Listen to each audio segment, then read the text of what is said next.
Hi guys, so I've been reading so many books this month for middle grade March that I figured instead of trying to post them all onto my Instagram stories, I would just do them here. So I figured I'd just make one long video and talk about everything that I've read up to this point, minus the 4 books that I've already discussed on my Instagram. So if you're not following me on Instagram, go ahead and go find me. My tag is the Curly Reader on Instagram. So, and in my stories, I talked about Forget Me Not, Posted, Inside Out and Back Again, and Dream Jumpers, the graphic novel. So, and those were all really great, and I enjoyed those, but I have since read 10 more books. I am keeping up with the book a day in March, so I'm really excited about that. So I figured I would go over everything that I have read up to this point. These are not in the order that I read them. I'm just gonna kind of group them into maybe the challenges that they covered. So the 2 books that I've read so far for the non-human main character is the Miraculous Journey of Edward Tulane and The One and Only Ivan. The One and Only Ivan is written in verse, and so this one didn't take very long to get through. Neither of them did really. The Miraculous Journey of Edward Tulane is about a China rabbit who is well loved by his the child that owns him.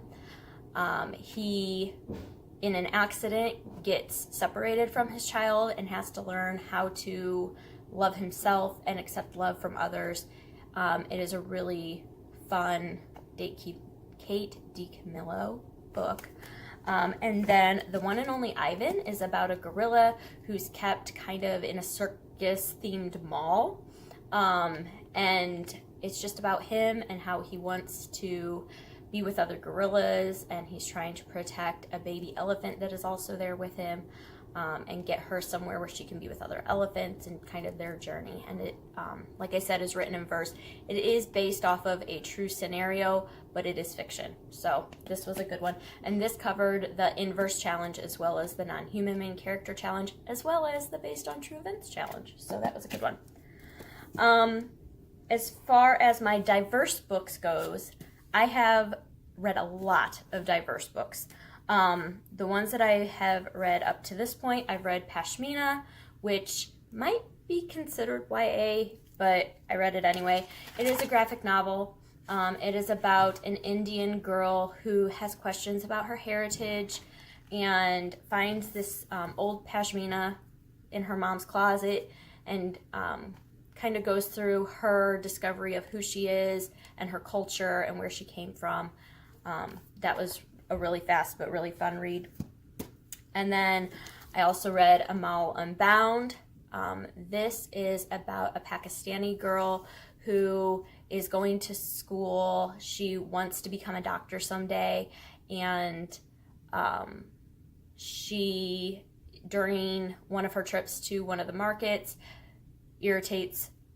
crosses the wrong man in the village and is sent to become a servant in his home. And so she kind of loses her dream, and it's just kind of her process of accepting the culture that she lives in and how she's different and she wants more, and how she is fighting to get that. It was very, very good. Highly recommend this one.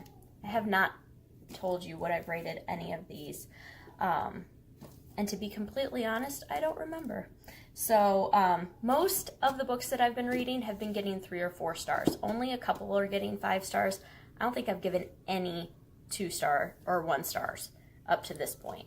So also in my diverse reads, I have read Out of My Mind by Sharon Draper. This actually came as a recommendation from my 3rd grader. I was talking with her one night and I just asked her, what's your favorite book that one of your teachers has read out loud to you or that you've read in school? And immediately she said, Out of My Mind. It is about a girl with cerebral palsy, and it's just kind of about how she is striving to be accepted for herself and not just her physical disability, and about how her physical disability does not affect her mental capabilities, She, in the book, gets a Medi-talker, and so she's able to communicate finally after 11 years. It was a really good, kind of along the same lines as Wonder, as far as teaching kids to accept those that don't look like them, but that still have mental capabilities just like them. So this was a really good book. And then I also read Wonderstruck, which was awesome. I read this in a day. It is the story of two deaf children. One of the stories is told in words, and then the other story is told entirely in pictures. And these pictures are absolutely fantastic. This story, I just flew through it. It was really good. The picture storyline takes place in 1927. The written word story takes place in 1977. And it was just a really good book. I immediately watched the movie of this when I got done with it. It's on Amazon Prime Video, free. And so I watched it with my kids. And it is, quite honestly, one of the most literal book-to-movie adaptations I have ever seen. It, the way that they were able to capture the images, the illustration of Brian Selznick in video was just, it was really cool to watch. And so it was really good. I'm glad I read it before I watched the movie, but I definitely want to pick up some more Brian Selznick books after reading this.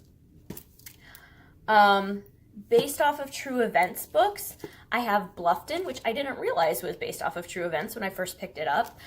This is the story of Buster, I have to remember what his name was now, Buster Keaton.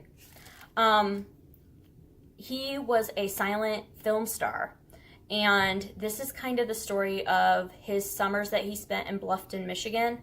They had an actors colony there, and one of the local boys, it's told through his perspective, and he goes to the actors colony and befriends Buster and kind of wants to live their life and is jealous of their life, but it's just the story of how they got along, and what they did during the summer and how they spent their time.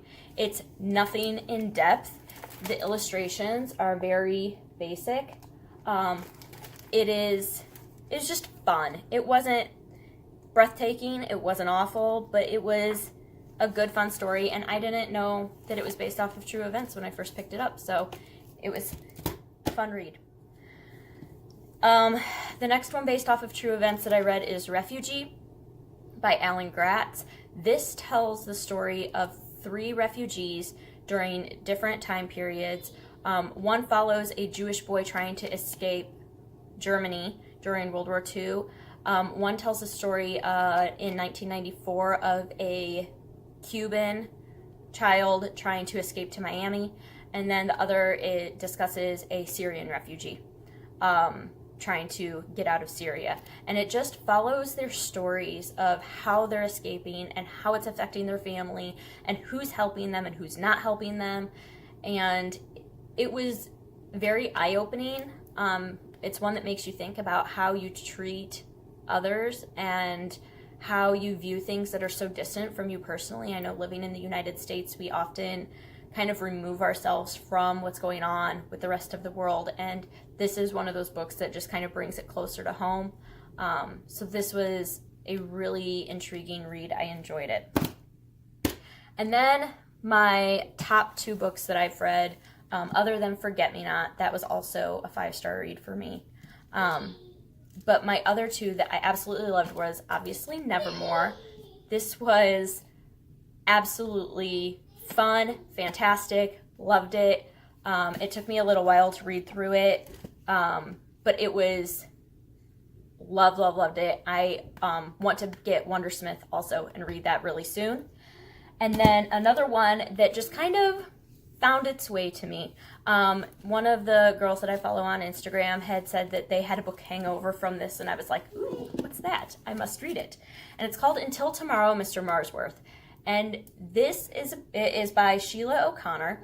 And this is about a little girl during the Vietnam War in Minnesota who is concerned about her brother being called up for the draft. And she gets a new paper route, and she writes a letter to one of the elderly men on her paper route, and he writes her back, and she had just moved to this new town. She's very lonely, and so she starts writing back and forth to this elderly man on her paper route and expresses her concerns about the war and about her brother being called up for the draft. And they communicate back and forth on this. This book also covers bullying. She's bullied pretty bad by a couple of the boys in town, and just how she reacts to that. And it was so good. It made me sob, like heaving and sobbing, in a happy way. I was happy crying, sobbing.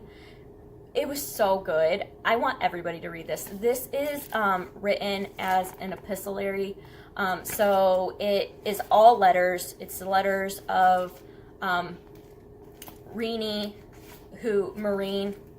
and her friend, Mr. Marsworth. And it was,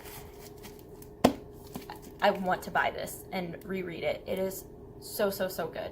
So those are the 10 books that I have recently read that are all middle grade.